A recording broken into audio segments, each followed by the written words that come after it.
સુરતના હજીરા વિસ્તારમાં ઔદ્યોગિક એકમોની સુરક્ષાને આપત્તિ વ્યવસ્થાપનને વધુ સુદૃઢ બનાવવા માટે હેતુથી વર્તમાન સમયમાં વધતા જતા ટેકનિકલ સુરક્ષા જોખમોને ધ્યાનમાં રાખીને ગુજરાત મેરીટાઈમ બોર્ડ સુરત અને અદાણી હજીરા પોર્ટ દ્વારા સંયુક્ત ઉપક્રમે અદાણી હજીરા પોર્ટ હજીરા ઉપર ડ્રોન હુમલાની સફળ મોક ડ્રીલ યોજવામાં આવ્યું હતું। સુરતના હજીરા વિસ્તારમાં આવેલા ઔદ્યોગિક એકમોની સુરક્ષા અને આપત્તિ વ્યવસ્થાપનને વધુ સુદૃઢ બનાવવાના હેતુથી વર્તમાન સમયમાં વધતા જતા ટેકનિકલ સુરક્ષા જોખમોને ધ્યાનમાં રાખીને ગુજરાત મેરીટાઈમ બોર્ડ સુરત એટલે કે જીએમબી અને અદાણી હજીરા પોર્ટ દ્વારા સંયુક્ત ઉપક્રમે અદાણી હજીરા પોર્ટ હજીરા ઉપર ડ્રોન હુમલાની સફળ મોક ડ્રીલ યોજાઈ હતી।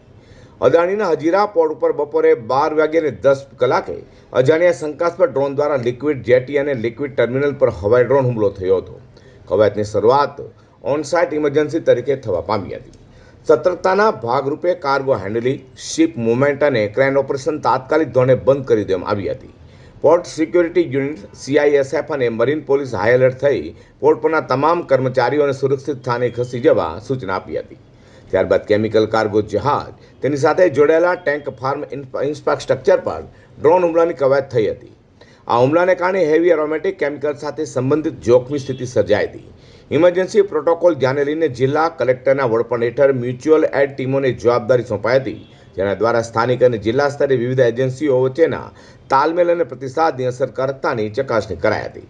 સમગ્ર મોક ડ્રીલની પ્રક્રિયા અદાણી હજીરા પોર્ટ લિમિટેડના ચીફ ઓપરેટિંગ ઓફિસર પંકજ ઉકેના માર્ગદર્શન હેઠળ કરવામાં આવ્યું હતું, જેમાં સુરત જિલ્લા કલેક્ટરના અધ્યક્ષપદ હેઠળના ડિસ્ટ્રિક્ટ ક્રાઇસિસ ગ્રુપ એટલે કે DCG, લોકલ ક્રાઇસિસ ગ્રુપ એટલે કે LCG, ગુજરાત મેરીટાઈમ બોર્ડ એટલે કે GMB અને મ્યુચ્યુઅલ એડ ગ્રુપ હજીરાના માર્ગદર્શનમાં સુરત પોલીસ કમિશનર કચેરી, રાજ્ય સરકારના ઔદ્યોગિક સુરક્ષા અને સ્વાસ્થ્ય નિયામક એટલે કે DISH, ગુજરાત પ્રદૂષણ નિયંત્રણ બોર્ડ એટલે કે GPCB, અન્ય જિલ્લા સ્તરીય આપત્તિ વ્યવસ્થાપનના અધિકારીઓ સહભાગી બન્યા હતા।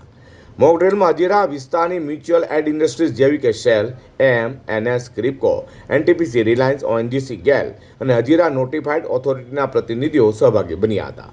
અદાણી હજીરા પોર્ટ લિમિટેડ સરકારી વિભાગો અને સ્થાનિક કંપનીઓને સાથે મળીને આપત્તિ સામે લડવાની ક્ષમતા, સજ્જતા અને સામુદાયિક સુરક્ષાને મજબૂત બનાવવા અભ્યાસ કર્યો હતો, જે ઇમરજન્સી મેનેજમેન્ટ અને જવાબદાર પોર્ટ કામગીરીમાં मददरूप बनसे।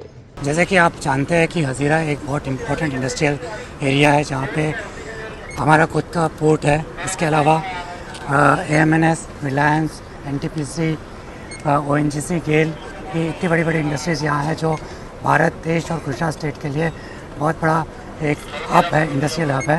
तो इसकी सुरक्षा हमारी बहुत बड़ी जिम्मेदारी है।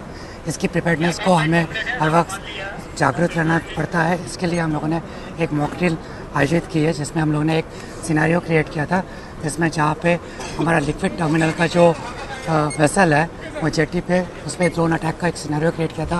और जैसे कि आप पीछे देख रहे हैं, यहाँ पे हमारा टैंक फार्म है जिसमें हमारे 7.2 लाख KL की टैंक कैपेसिटी है। वहाँ पे भी एक ड्रोन अटैक का सिनेरियो हम लोगों ने क्रिएट किया था।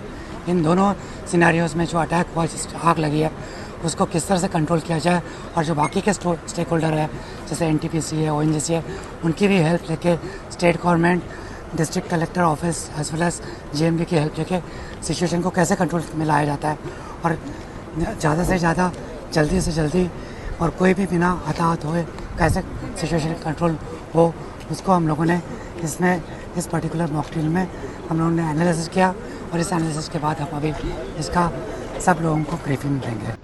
મોક ડ્રીલમાં GMB port officer Amit Kumar, Adani Hazira પોર્ટના હેલ્થ સેફ્ટી અને પર્યાવરણ વિભાગના head Aditya Abhishek Pandey, liquid terminal head Gaurang Chudasama, મામલતદાર 84 Nirav Paritosh, Adani Hazira port security team, સ્થાનિક પોલીસ, મરીન પોલીસ અને ફાયર વિભાગના પ્રતિનિધિઓ ઉપસ્થિત રહેવા પામ્યા હતા। તો સમગ્ર મોક ડ્રીલનું વિશ્લેષણ કરી સુરક્ષા પ્રોટોકોલમાં વધુ સુધારા અંગે ચર્ચા પણ કરાઈ હતી।